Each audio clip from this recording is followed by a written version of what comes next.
tu connais l'histoire. Elle est venue et il y avait deux frères. Prométhée, celui qui regarde en avant, le planificateur, et son frère Épiméthée, celui qui regarde en arrière. Prométhée a dit à Épiméthée, ne la touche pas. Mais Épiméthée est tombé amoureux de Pandore. Et resté avec elle, l'histoire dit, a ouvert son amphore. Et Hésiode, déjà très tard, raconte que tous les mots se sont échappés. Et Épiméthée est resté avec l'unique don qui n'a pas pu échapper, l'espoir. Et on rencontre presque plus dans toute la mythologie classique.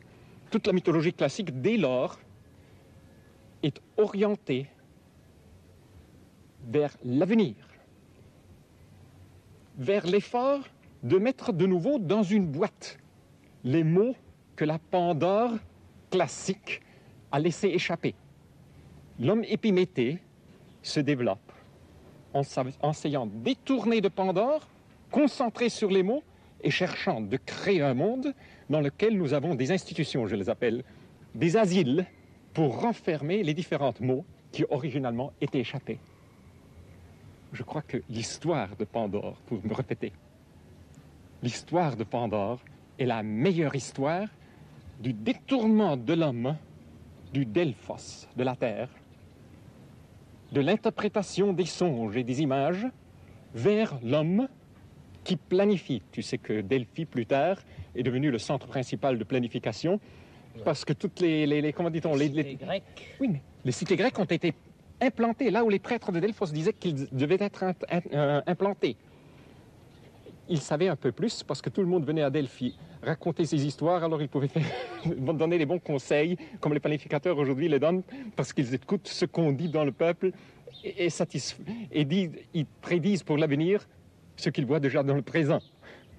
Sur son sexe, tu trouves le serpent avec une tête de mort. C'est la femme dont la matrice a été envoyée dans ses mains, est devenue une tirelire. Pour moi, c'est une des figures les plus intéressantes, Pandore, dans l'histoire de l'Occident. Je crois que tout le développement du capitalisme, de ce que j'appelle, moi, le capitalisme dans son sens plus large, peut s'étudier en connaissant cette vieille dame. Si nous ne retournons pas, dans ce moment-ci, vers Pandora Gea, qui vivait, et je crois encore qui vit, dans sa cave à Delphos. Si nous ne devons pas capables de nouveau d'être conscients du langage des songes qu'elle peut interpréter, nous sommes condamnés. Le monde ne peut pas survivre. Regarde ce qui s'est passé dans la cave quand elle est devenue une caisse. Les prêtres mâles d'Apollon, qui venaient de l'Asie mineure, substituaient Pandore dans sa cave et installaient à son endroit, sur le tripode, une petite fille qu'il prenait prisonnier, qu'il droguait pour lui faire dire des choses, et après ça, dans des hexamètres, prédisaient l'avenir, comme aujourd'hui les ingénieurs. J'ai l'impression qu'aujourd'hui, dans une nouvelle forme, une nouvelle Pythia, on dit Pythia en français, oui, non? Oui, Pythie. Une nouvelle Pythie a été établie dans la forme du computer, de la calculatrice, de la machine électronique, qui ne parle plus en hexamètres, mais en dodécamètres, avec son rythme de 12 bits par figure. C'est la fin du monde. C'est la dernière, ultime conclusion à laquelle on est arrivé par la substitution de la Pythia, d'un monde qui voyait Pandore comme tenant une caisse avec, pour la vieille mère Terre, que nous voyons maintenant, notre génération, les jeunes au moins de nouveau, comme les toiles bleues qu'on regarde avec nostalgie dès la Lune. Cette Vierge Marie dégénérée, dans sa forme dégénérée comme dispensatrice des grâces, est arrivée au Mexique avec les Espagnols. Mais les Espagnols ont trouvé là une autre déesse, une terre de laquelle un autre peuple primitif avait une vision très différente, la Tonantzin, et ont identifié la Vierge Marie avec la Tonantzin, comme les premiers chrétiens ont identifié la Vierge Marie avec la Géa hellénistique, très souvent pas avec la vieille Géa Pandora. Et la Tonantzin, c'est une déesse complètement différente. Je la vois toujours de notre balcon. À Cuernavaca? Oui, nous avons les deux grands volcans, le Popocatépetl et sa femme, la Tonantzin Ixtaccíhuatl, entre les pieds de laquelle le soleil monte tous les jours. Mais c'est un monde qu'ici en Europe on ne comprend pas, parce que le soir, c'est Tonantzin qui mange le soleil et donne naissance aux étoiles. Il le mange le soir, et c'est la raison pour laquelle l'estomac de la Tonantzin est plein d'os des vieux étoiles mangées. Tu vois là toute la problématique aussi de l'extension de la culture occidentale vers les Amériques, quand on cherche d'identifier à travers le symbole, ou moyennant le symbole de la Vierge Marie, la Géa hellénisée, avec la Tonantzin néolithique des Aztèques. Oh, il faudrait parler beaucoup sur ça. Tu nous as parlé de ces déesses qui nous entourent. Oui.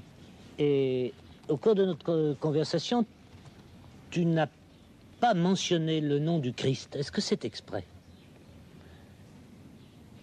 Tu vois, je n'aime pas parler dans une manière superficielle de mes amis. Et quand on va un pas en avant, je crois que le nom de Dieu, normalement dans ce moment-ci, on l'utilise en vain pour justifier, en vain, pour justifier quelque chose.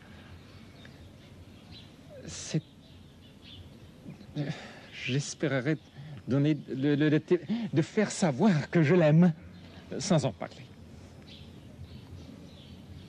C'est presque impossible aujourd'hui de le faire sans tomber dans des ambiguïtés très méchantes, très très méchantes.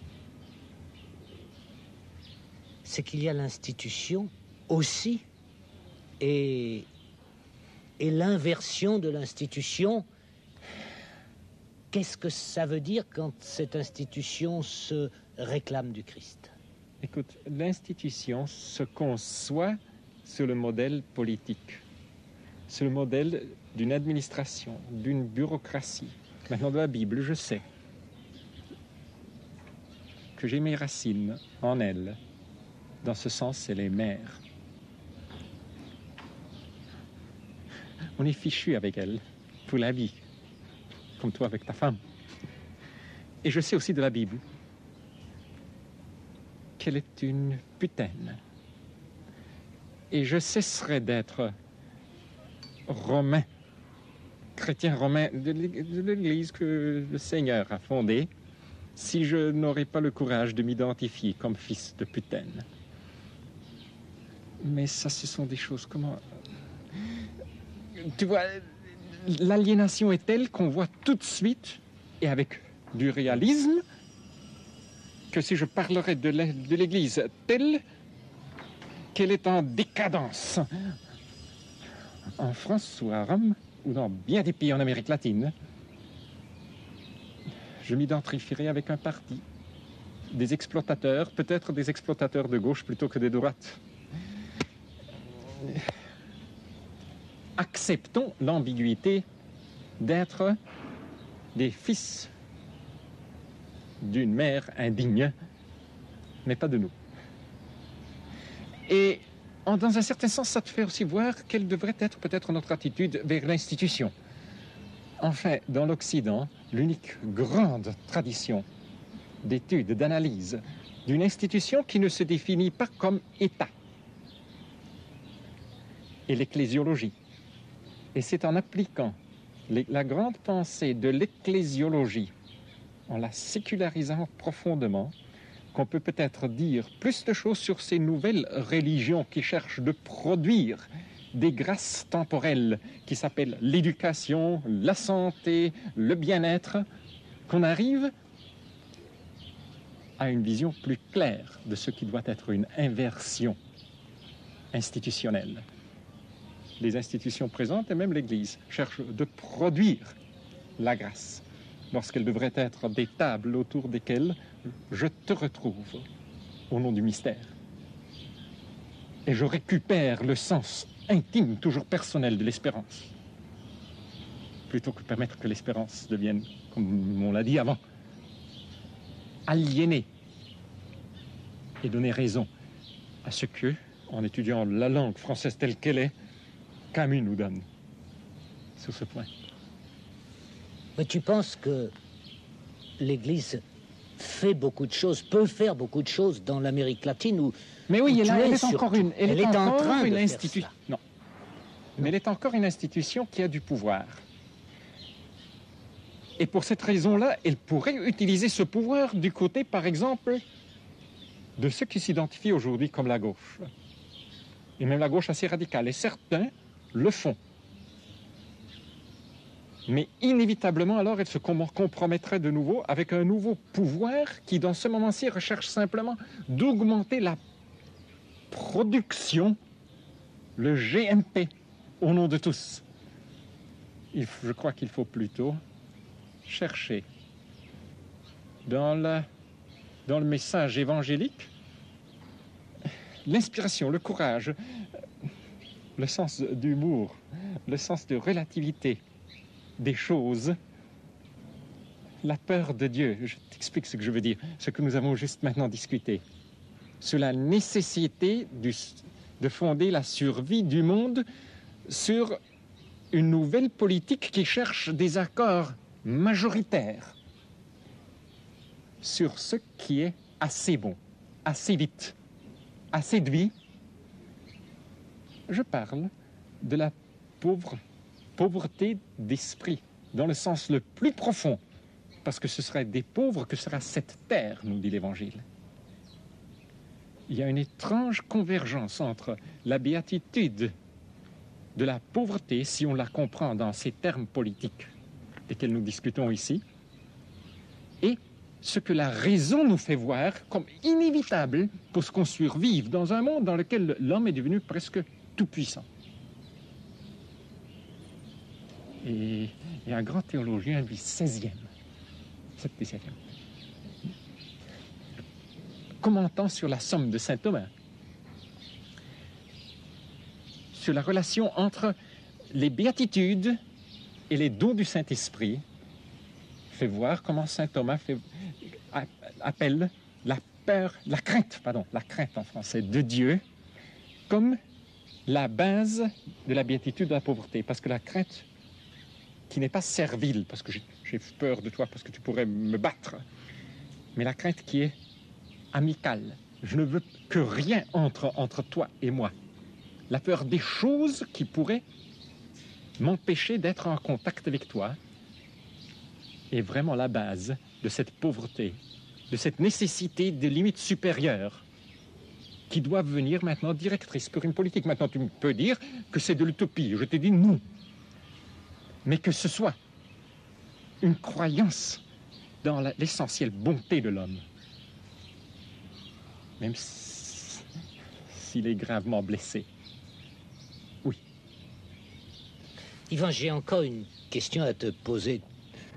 Tu as dit tout à l'heure que tu avais tes racines dans la Bible. J'ai l'impression que tu as des pères dans presque tous les pays. Pourquoi t'es-tu installé? Dans la mesure où tu t'es installé, parce que parfois tu me fais penser aux bohémiens supérieurs, comme dit Wright Mills, tu sais, les intellectuels qui vont de New York à Paris, de Paris à Tokyo. Mais t'es-tu installé en Amérique latine et spécialement au Mexique? Mais c'est aujourd'hui ma patrie, oui. Ma patrie, dans le sens que je suis un fils adoptif, pas du Mexique. Je suis par conviction déloyale à toute nation, à tout drapeau. Mais j'ai des amis. Tu en connais l'un ou l'autre, l'une ou l'autre. J'ai des amis. Et l'amitié me tient là, certainement pas des convictions.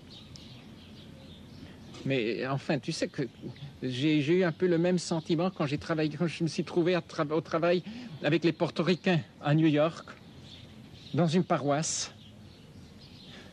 20 000 gens venus du tropique, dans ce taudis misérable.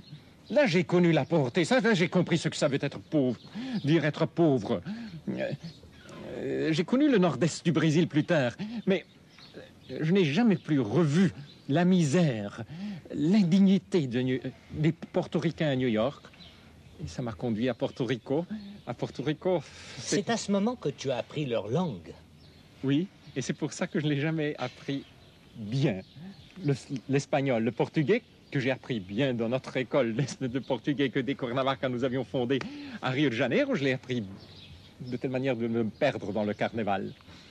Mais dans l'espagnol, je parlerai toujours comme un portoricain de New York. Tu parles presque 8 langues. Oui. Quelle est la tienne? Est-ce qu'il y en a une qui est la tienne? Non, je suis un homme sans langue maternelle, je crois. C'est très dur, tu sais, parce que je me suis éveillé à la conscience en 3 ou 4 langues simultanément. Et ça t'explique bien de choses. Pourquoi comment es-tu allé vers ces Portoricains dont l'expérience a été pour toi fondamentale? Par hasard? Ou parce que tu voulais vivre avec les pauvres? Par hasard? Non, par hasard. J'étais à New York pour faire des études dans une bibliothèque. J'ai rencontré les Portoricains à la 108e. J'étais arrivé à New York après... Les études sur quoi? Bon, disons de profession, je suis cristallographe. Cristallographe? Même si j'ai fait ma thèse en histoire plus tard. Ce sont ces certifications du savoir. Mais je les ai rencontrés à New York. Je me suis fasciné. Je demandais de pouvoir travailler dans une paroisse, ou vivre dans une paroisse où il y avait des Portoricains. J'étais tout seul au milieu de l'addiction à la drogue. Tu étais déjà prêtre à ce moment-là? Oui, j'étais prêtre. Ce sont mes 4 années de travail de prêtre, si tu veux, mais au milieu d'une situation qui est très difficile à décrire. Mais j'avais, je ne sais pas pourquoi, mais j'étais rappelé des années de jouer en cachette en face de Hitler comme déclaré juif d'un moment à l'autre. C'est pendant la guerre. C'est comme ça que je suis tombé. La vie m'a porté à Porto Rico. À Porto Rico, on m'a mis à la porte. À la porte? Oui. Le gouvernement? Le gouvernement, ensemble avec l'Église, parce que je me moquais des folies. Des folies? Des folies ostentatoires, tu veux dire? Oui. De l'incorporation, de la charité à travers l'incorporation dans le marché nord-américain. Et alors, tu es retourné à New York tout de suite? Non. Avec un groupe d'amis, on a décidé qu'il faut créer une base indépendante, une république intellectuelle indépendante. À Cuernavaca, nous avons établi ce centre qui se gagne sa vie et son indépendance en vendant une ressource naturelle qui est tout à fait remplaçable. La langue espagnole, nous enseignons l'espagnol, exploitant aussi les Français. Mais tout le monde qui croit que nous sommes des génies à l'enseigner, c'est simplement la manière de survivre. Nous sommes créés avec les coûts, une certaine indépendance intellectuelle, disons, politique. Et maintenant, nous avons ce club duquel tu sais qu'il y a 300, 400 personnes qui y viennent, des pauvres et des riches, des gens de l'Amérique latine et même de l'Afrique, pour y discuter l'un avec l'autre. Et chacun fait lo que le da la gana, comme on dit en espagnol. Une sorte d'université. Oui, mais il n'y a aucun universitaire, y compris la directrice, dans les 60 personnes qui la font marcher, ou qui font marcher les publications, la bibliothèque. C'est populaire dans ce sens. Et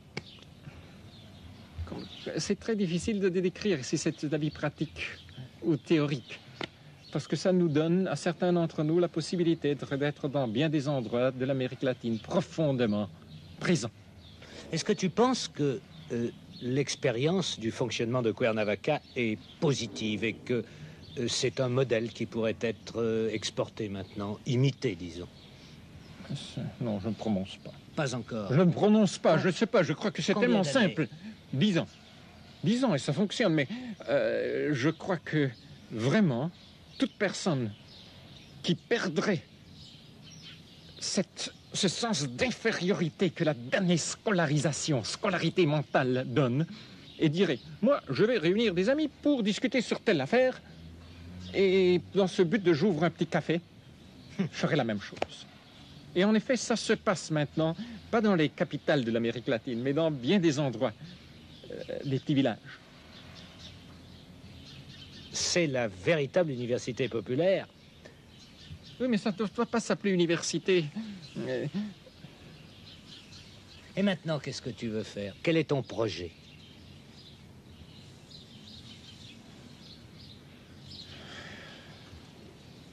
Je ne sais pas. Je ne sais pas. Étudier? Vivre.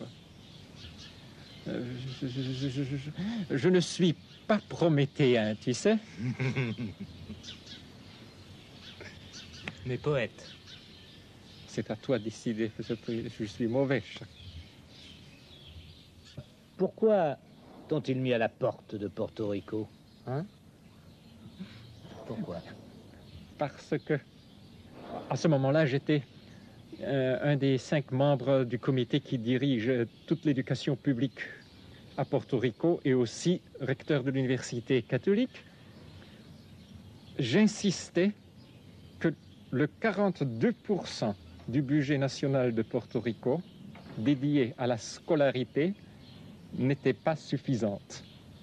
Je voulais encore plus d'argent pour la scolarité publique parce que je croyais que les collèges privés faisaient une compétition sale, les collèges catholiques, cherchant d'acquérir plus de prestige et de cette manière-là, réduisant l'école publique à une école de seconde classe. Et je me suis rendu impossible, soit avec l'établissement libéral, qu'avec l'établissement ecclésiastique et de droite. Eh bien, j'ai un peu honte de parler de ça, parce que plus tard, l'analyse de l'Amérique latine, à travers laquelle je me suis promené pendant une année, dans le passage de Cuernavaca à Porto Rico, de Porto Rico à Cuernavaca. Tu t'es promené en profondeur, je crois que tu en as fait une bonne partie à pied. Oui, je l'ai fait comme les vieux Espagnols, à pied, d'un bout à l'autre, et c'est assez long. Mais en tout cas, je me suis rendu compte que mon erreur, que je partageais avec bien des autres, était de croire que c'est à travers une réforme de l'école qu'on puisse changer la productivité de l'institution et la distribution. C'est seulement plus tard que je me suis rendu compte, tant que l'école reste école, son sous-produit non désirable est bien pire que le produit dans ses meilleures conditions, que les gamins apprennent quelque chose. Parce que qu'est-ce que vous voulez? À l'école, l'enfant apprend avant tout que apprendre est le résultat d'un processus d'institution officielle. Il apprend que d'année en année, on devient d'une valeur plus grande personnelle parce qu'on accumule plus une nouvelle couche d'un bien spirituel, d'un bien non tangible. On apprend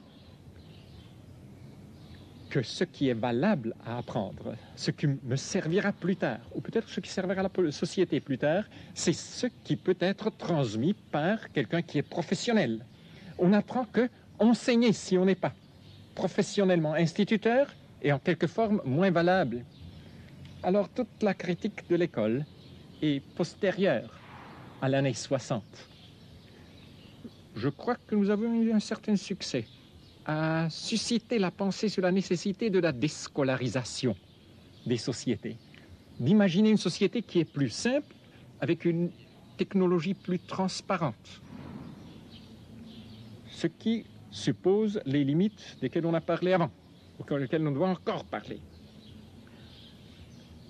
Maintenant, je crois que notre tâche à Cuernavaca serait, et nous y sommes mis totalement, à faire des analyses analogues dans le domaine de la santé, dans le domaine des mythes de la vitesse et dans le domaine habitationnel.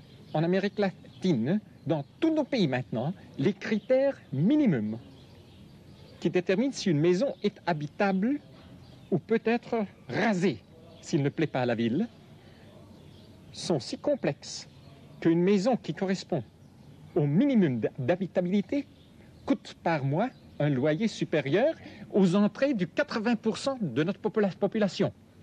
Dans tous ces domaines, de l'éducation, de la santé, de l'habitation, ce qu'il faut faire, c'est de mettre dans les mains des gens des nouveaux instruments que la technologie nous donne pour ce qu'ils s'abritent, se soignent, apprennent. Le vidéotape même n'est pas tellement cher aujourd'hui. Ça veut dire retransformer notre langage. Dans notre langage présent, nous utilisons comme substantif des concepts qui avant étaient exprimés par des verbes actifs. On est dans un moment qu'on connaît très bien de la décadence de l'Empire romain, de la gnose. Gnoskin, savoir, est transformé dans le stock du savoir, auquel on peut acheter des certificats ou obtenir des certificats si on est particulièrement capable de l'accumuler parce qu'on est fait pour être un capitaliste du savoir par caractère. Cette école que tu attaques, ça a été une des fonctions principales de notre progrès culturel et social.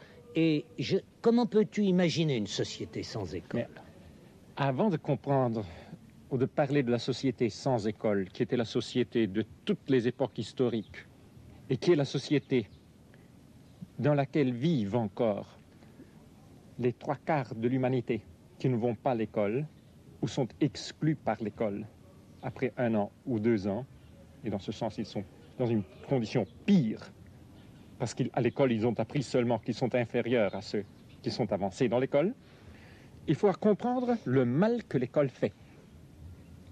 Maintenant, dans ce but, il faut distinguer clairement entre ce que l'élève ou son instituteur personnellement font dans certaines circonstances et ce que l'école structurellement, inévitablement fait. Quelquefois, un élève apprend quelque chose d'un instituteur et chacun de nous se rappelle que quelquefois, pendant sa jeunesse, il a eu une journée, 1 heure, très illuminante avec un maître. Mais ça, c'est quelque chose de bien différent de ce que l'école enseigne dans le monde entier. Elle enseigne à l'enfant qu'il a besoin de l'institution pour apprendre. Il enseigne à l'enfant qu'il ne peut pas apprendre ce qu'un autre a jugé appartient à une classe supérieure. Il enseigne à l'enfant de se sentir classé par un bureaucrate. L'école enseigne inévitablement à l'enfant que l'enseignement que la société respectera est le produit d'une institution établie par cette institution et par des experts qui savent comment produire cette marchandise. L'école inévitablement introjecte le capitalisme, la capitalisation du savoir, parce que c'est le capitaliste en savoir qui peut démontrer avec des certificats ce qu'il a accumulé intérieurement, auquel la société reconnaît une valeur sociale supérieure à celui qui a des certificats d'action de niveau inférieur. L'école, dès le moment qu'elle est devenue obligatoire, et comme je t'ai dit, dans la majorité des pays, elle est obligatoire, mais insuffisante pour la grande majorité, même sur ce niveau obligatoire. Dans le monde entier, l'école a été établie comme l'organe reproductif de la société. La Russie se reproduit moyennant la même institution qu'utilisent les États-Unis. L'assistance, pendant 1000 heures par année, dans des groupements d'âge spécifiques, d'une 30aine d'enfants autour d'un professeur, pour des années successives pour accumuler intérieurement le savoir. L'école est à la racine d'une spiritualisation du capitalisme. Et il n'y a pas de possibilité d'alternative au capitalisme tant qu'on continue de capitaliser les gens en savoir pour une réalité qui devient toujours plus complexe pour pouvoir justifier la nécessité de cette capitalisation. En France, où l'école publique a été liée à toute la lutte pour le progrès, quand tu parles de déscolariser, les gens se disent mais il veut nous faire retourner à l'époque du Moyen-Âge. Je le sais. Mais c'est tellement difficile de parler du capitalisme des biens non tangibles. Et les gens souvent ne comprennent pas qu'à travers l'école, et particulièrement l'école obligatoire, on a transformé la croissance, l'apprendre, l'épanouissement en résultat de la consommation d'un produit d'une grande institution de type international, l'école. On a traduit croissance personnelle en éducation qui est égale à scolarité.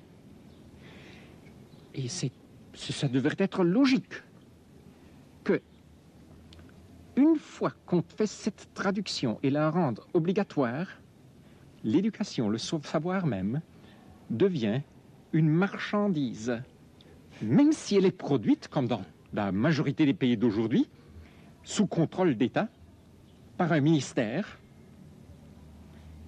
L'éducation, ou mieux encore, le savoir, devient rare dès le moment qu'il devient une marchandise. Le vrai problème, le vrai défi aujourd'hui pour le socialisme, c'est de se rendre compte de la nature de marchandise des traitements sociaux, des traitements, je crois que ce traitement est la parole, non, des thérapies qu'on définit comme produits institutionnels. Parce que tout ce bavardage sur la pollution, qui a des raisons très sérieuses d'être, parce qu'on est en train de détruire la nature de Pandore, ne font pas de sens si on ne se rend pas compte qu'on peut détruire de la même manière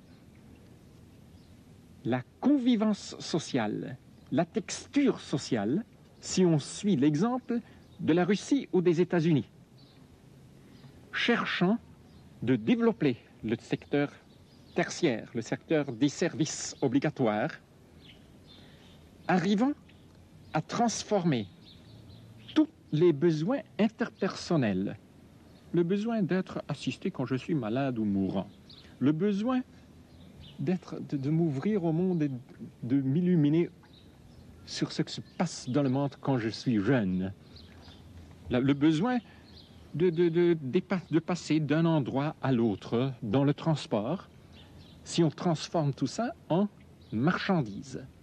Quand Marx écrivait son fameux premier chapitre du Capital, pour lui, la marchandise était avant tout un morceau d'étoffe. Il était tangible. Mais si tu le lis avec attention, c'est très clair que ce vieux monsieur étrange voyait, quand il parle du Sprung über den Abgrund, voyez ce qu'un jour pourrait se passer, particulièrement dans ce beau chapitre où il dit « Et de cette manière-là, on pourrait avoir toujours plus de choses utiles et de personnes inutiles. » Il se rendait compte que le moment pourrait arriver quand tous les services pour l'homme deviendraient des marchandises. Je ne crois pas que le problème de la dégradation du monde présent, de la triple dégradation du monde moderne, de laquelle je te parle tout de suite, puisse se solutionner si les politiciens et les idéologues ne se rendent pas compte de la nature marchandise que nous avons donnée au nom bien souvent du socialisme à tous les traitements. Maintenant, quand je parle de la triple pollution, de la triple dégradation du monde, je pense toujours l'élimination des ressources ultérieures, la dégradation ou dévaluation de la marchandise qui est de laquelle on dépend et de laquelle on devient esclave, et de la polarisation sociale. Restons dans le cas de l'école.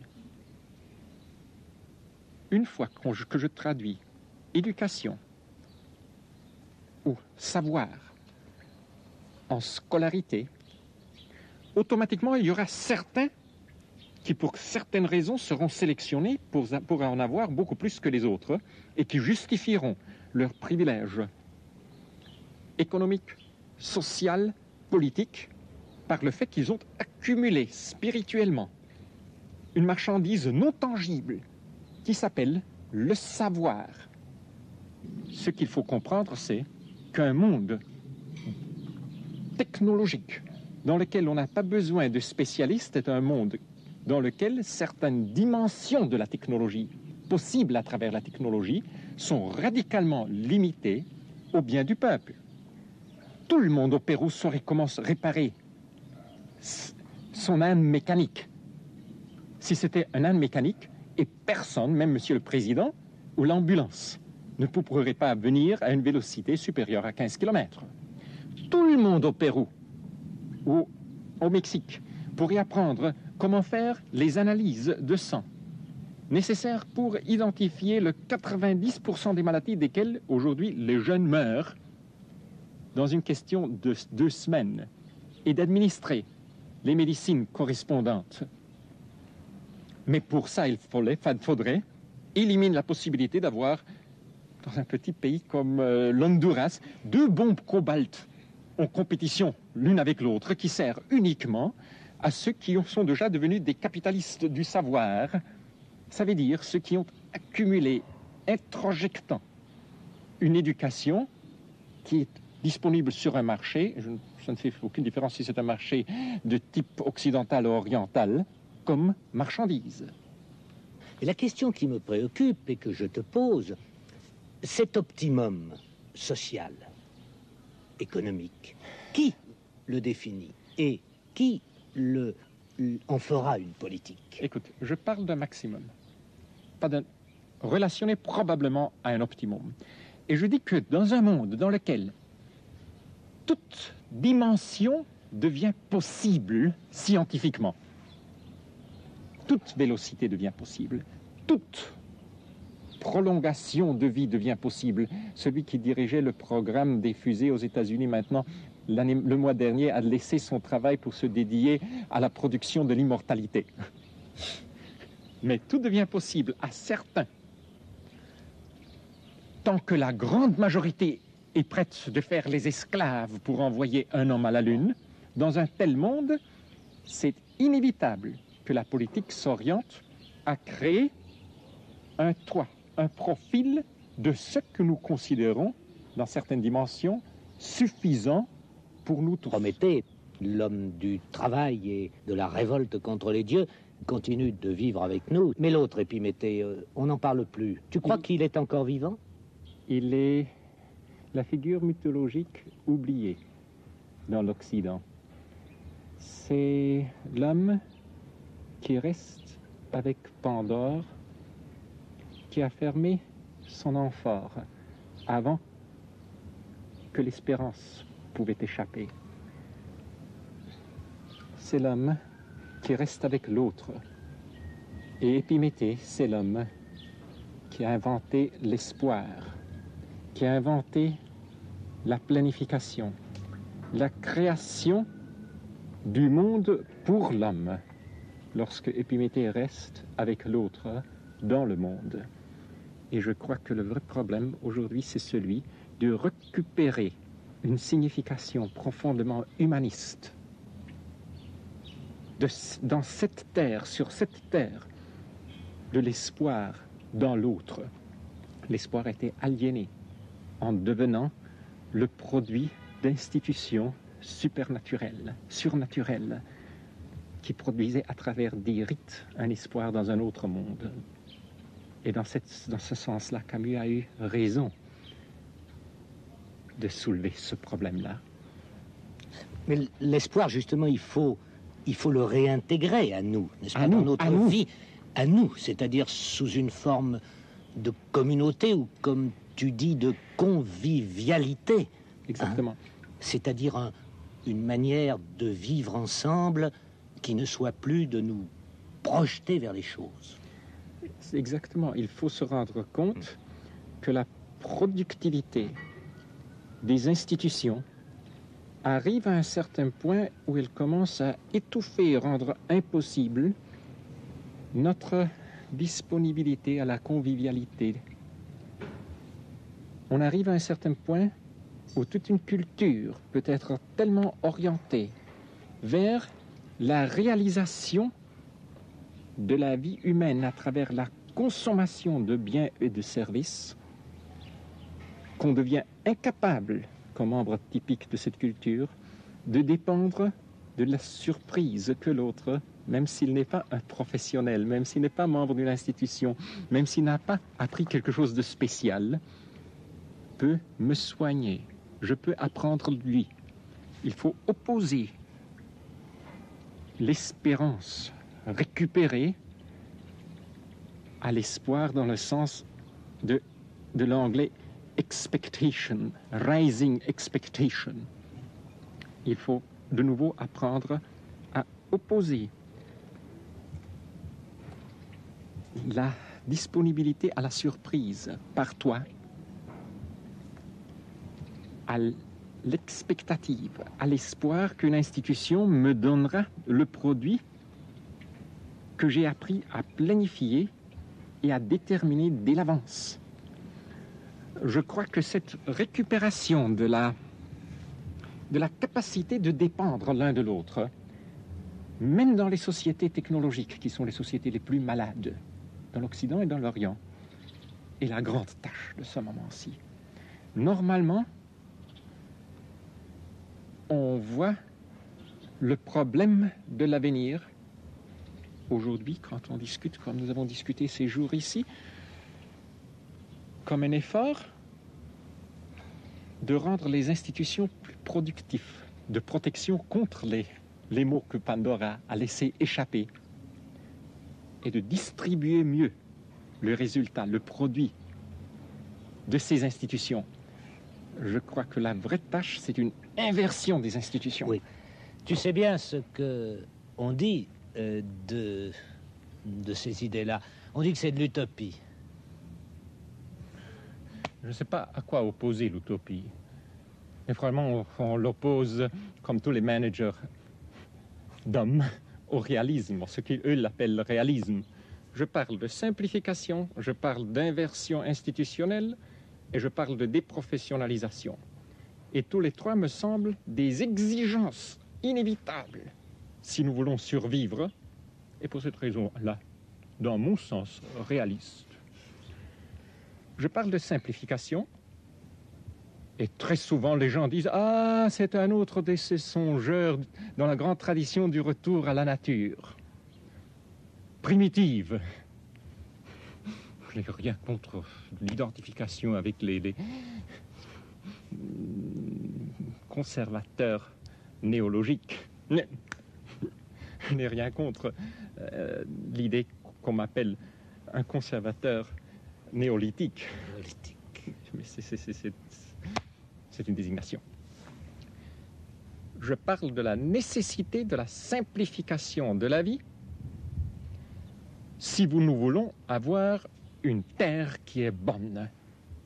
Parce que ceux qui parlent contre la simplification pour le progrès continuel, progressus populorum, dans le latin médiéval, ça veut dire les peuples qui deviennent fous, disent qu'on ne sait jamais ce qui est bon et bien, parce que le bon est toujours le plus. Je parle de l'inversion des institutions. Au lieu des institutions que nous avons, qui sont des éventails, des emboutoirs, des entonnoirs, pour donner le savoir à l'enfant, je demande des institutions qui mettent à la disposition de celui qui veut apprendre un monde assez simple pour pouvoir apprendre de la vie, plutôt que d'apprendre sur la vie. Je crois, en marchant à travers toute l'Amérique latine, de Caracas jusqu'à Santiago, pendant des mois et des mois, j'ai eu tellement d'occasions de vivre dans des petits villages que les gens savent comment vivre sainement, plutôt que avoir besoin de médecins qui leur produisent des services de santé pour vivre sur le navire spatial Terre, comme les écologistes mécanicistes s'expriment avec tel plaisir. Et finalement, je crois dans la déprofessionnalisation. Je le vois, on a su déprofessionnaliser l'écrire et le lire. Pourquoi pas déprofessionnaliser, comme font les Chinois, presque toute la médecine? Nous savons que dans les accidents, la majorité des gens meurent parce que celui qui est près d'eux, dans ce moment-là, ne sait pas quoi faire. Ça veut dire, je parle de la repersonnalisation des valeurs, des échanges, des services sur un niveau de compétence qui n'aurait pas pu être songé avant la technique moderne. Je crois que la condition principale pour pouvoir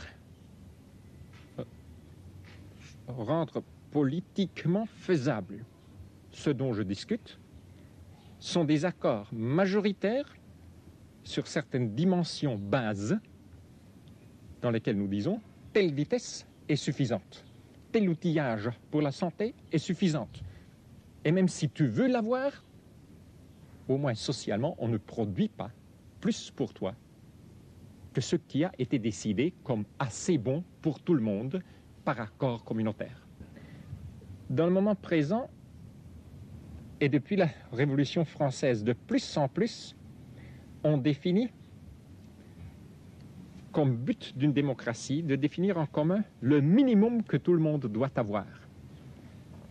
Je propose une inversion de ce concept, de faire but principal d'une politique saine la recherche du maximum sur lequel tout le monde peut se mettre d'accord que c'est suffisant pour chacun. Je parle pour cette raison-là en économie d'un passage d'une économie fondée sur la circulation vers une économie d'un État stable qui reconnaît que le monde est limité, n'est pas un système ouvert, le monde physique, matériel, et qui reconnaît que l'invention, la poésie, l'imagination, par définition, s'ils sont vrais, ne sont pas des marchandises et pour cette raison-là, illimitées. Pour le dire encore une fois, si c'est plus simple, quand on me demande si je suis utopiste, je dis, je parle pour la simplification et pas pour le romanticisme.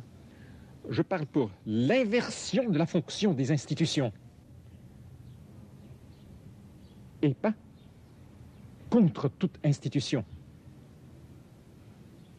Et je parle pour la déprofessionnalisation et la repersonnalisation des valeurs.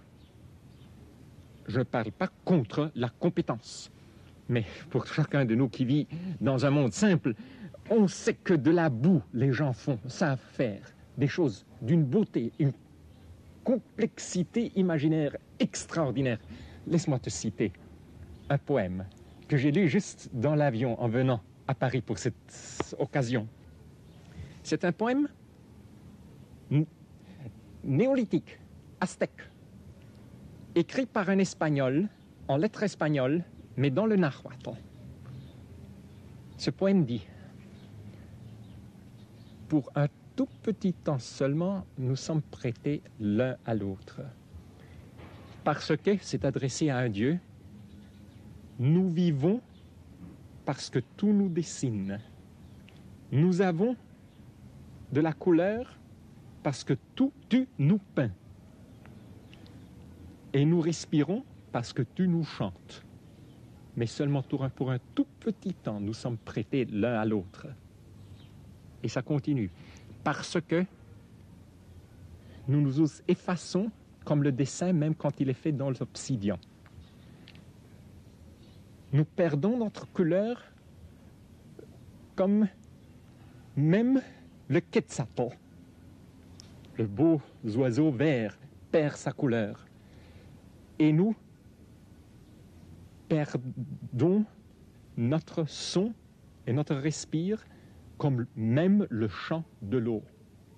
Pour un tout petit temps, nous sommes prêtés l'un à l'autre.